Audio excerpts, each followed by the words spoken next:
Hey everybody, I'm Reggie Key. We are talking to Roland Martin this hour. He is part of our Sound Off segment that we do here every week. Roland Martin is a busy guy, as you probably know. You see him on CNN Air, talking as a contributor for CNN. Here on CNN.com, he writes a column every week. He's also the host of a daily radio show on WVON. And this week, Roland, you have got a column that is raising a lot of interest. And I should say that I just looked at about 100 of the comments on our website right now. The majority of the people, in fact, the vast majority of the people, like what they are hearing from you this week. So tell us what you're saying. Well, first and foremost, Reggie, always good to see you. This has been a topic that I have frankly dealt with for a number of years, whether it's on CNN. I'm also a commentator for TV One cable network, my radio show, and that is the importance of fathers being involved in the lives of their children. And I use the basis of the Sean Taylor murder, the 4 young suspects who were arrested, and I found it interesting. Well, you didn't see their fathers come out, you saw mothers. And I'm a firm believer, and the stats can also back it up, that when a father is involved in the life of a child, it makes a significant difference. You have fewer kids who are involved in crime, in drugs, who get pregnant, and so we have to emphasize this. And what's pretty amazing, I've probably gotten at least 500 emails from people, so it's been hugely popular, and that is many whites and Hispanics say, you know what, this is not just a black problem. We're seeing the same thing as well. I had a college professor who sent me an email who described the scenario in his classroom of talking about the lack of fathers, and all these kids in the classroom said, I agree, parents are not being involved, fathers are not being there. His class was all white. And so although I targeted African American men because of the Sean Taylor example, the guys who allegedly killed him, it also cuts across various ethnic groups and even class. Okay, well, I'm going to start you off with someone who put you on full blast, Roland. Okay, Go right ahead. We're going to start off kind of rough. Susan says this. She says, this commentary is offensive and racist, I should say. A man is not required to raise a normal and healthy child. These stereotypes are harmful and they need to stop. What do you think? Susan, are you absolutely nuts? What do you mean a man is not required to raise a child? If you choose to lay down with a woman and that woman becomes pregnant, it is your responsibility to raise that child. You do have a role in that child's life. And I am sick and tired of these people simply saying, well, it's the woman's job. No, a child needs to have that father, because the reality is, okay, mothers have a certain way of dealing with the child. Fathers have a certain way as well. And I'm not going to accept simply saying that it's okay to have single parents. Look, I'm not hating on single parents. You might be in that situation where you had a sorry man who was beating you, or who was involved in drugs and crime, or who simply left, and you're doing the best job that you can. But what I'm saying is we have a number of young men and young women, but especially young men, who are involved in crime, who are doing terrible things. And when you go to the prisons, Reggie, and you talk to these individuals, it's 2 things they all have in common. They will typically say they are illiterate, meaning they dropped out of school, or even if they did graduate, they didn't pay attention and got nothing out of it, and they didn't have a father in their life.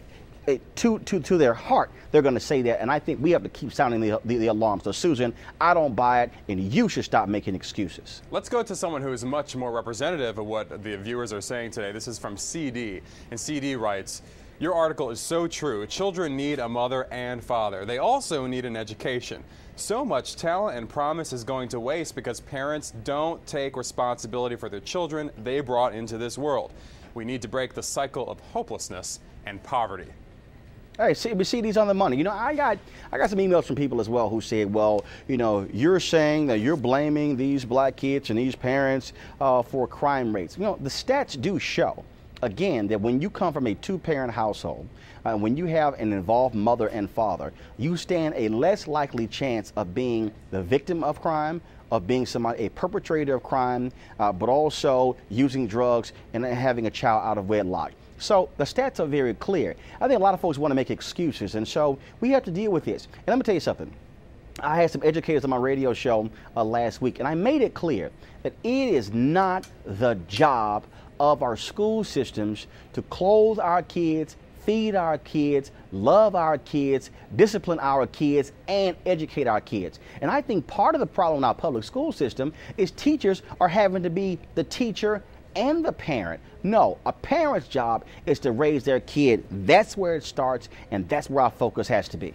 Let's get this one from Chris T. He raises an interesting point. I'll be interested to see what you have to say about this. Chris says, there are a lot of deadbeat dads, and not all of them are black men. Stop trying to label and defame black men. We're all not like this. But you're not really saying that, are you? First of all, I didn't say it. And Chris, if that's not you, then fine, I'm not talking to you. And so I don't play those little silly games. Here's what I do know, okay?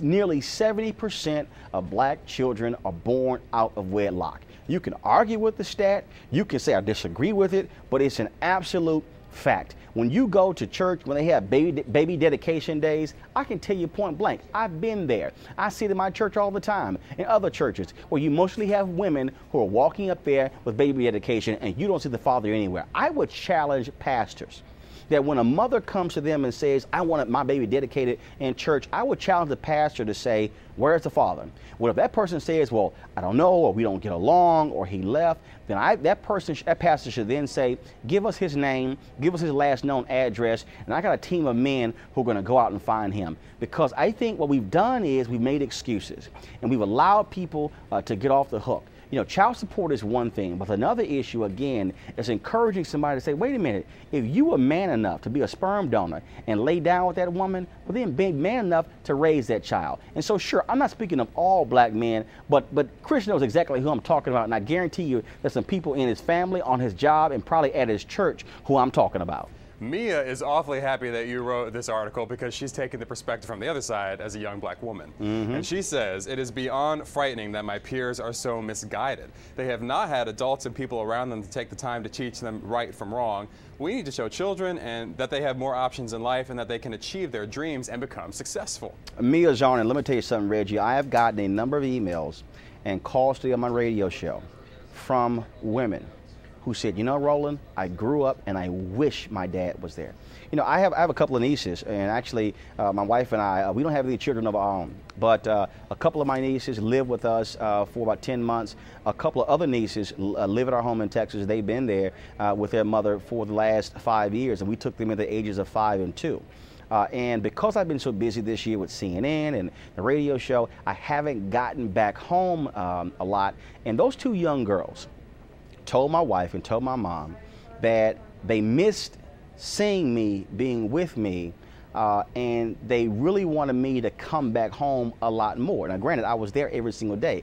Those young girls understand the importance of that male figure, of that kind of love and affection. There's a great book called Daddy's Little Girl that talks about the breakdown in our family and how young girls are being adversely affected because they don't have the love and the care and affection that comes from a man. A man also has the ability to show them how a man should treat them, how a man should talk to them. And so I think what Mia is speaking truth, and we can't ignore this. And let me say this, Rich, before we go to the next email.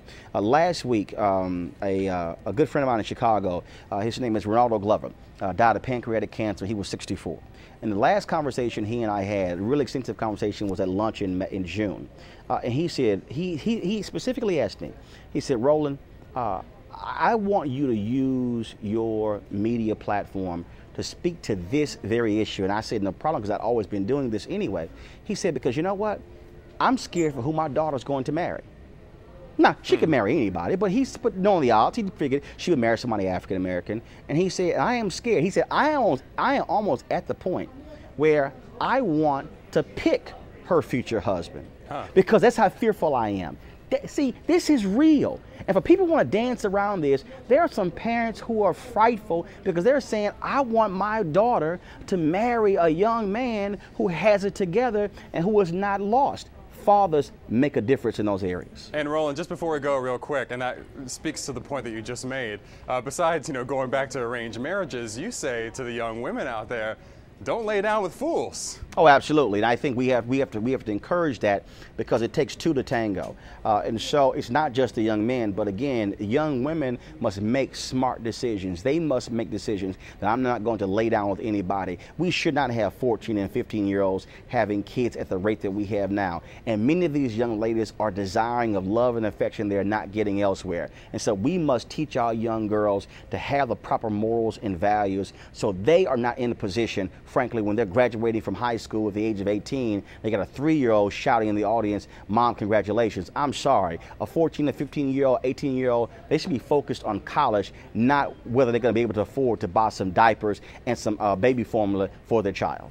It's a really interesting column on CNN.com right now. We hope you check it out and sound off and join us next week with Roland, when I'm sure you'll have something interesting to say again. Roland, it's great to see you. Thanks, Reggie. I appreciate it.